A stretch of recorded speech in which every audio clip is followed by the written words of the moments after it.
যার দফতরের আন্ডারে সংশোধনাগার, বিভিন্ন মামলায় দোষীরা নিজেদের সংশোধন করেন, সেই কারা দফতরের মন্ত্রীর বিরুদ্ধেই এবার চার্জশিট দিয়েছে ইডি।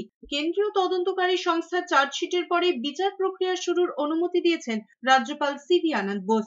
নিয়োগ দুর্নীতি মামলায় কারামন্ত্রী চন্দ্রনাথ সিনহাকে চার্জশিট দেয় ইডি। মন্ত্রীর দুটি ব্যাংক অ্যাকাউন্টে 1.5 কোটি টাকা জমা রয়েছে।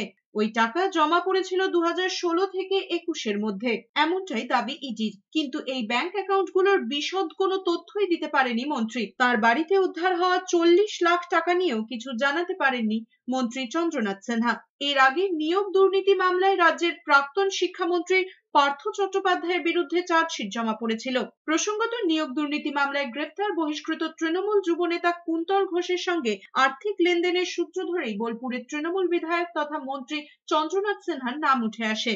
এর আগে দুবার তলব করলেও তাতে সাড়া দেননি চন্দ্রনাথ। তবে বৃহস্পতিবার ইডির দপ্তরে গেলে তার আগেই চার্জশিট জমা পড়ে যায় আদালতে। তাকে আর জিজ্ঞাসাবাদ করা হবে না বলে জানিয়ে দেন তদন্তকারীরা।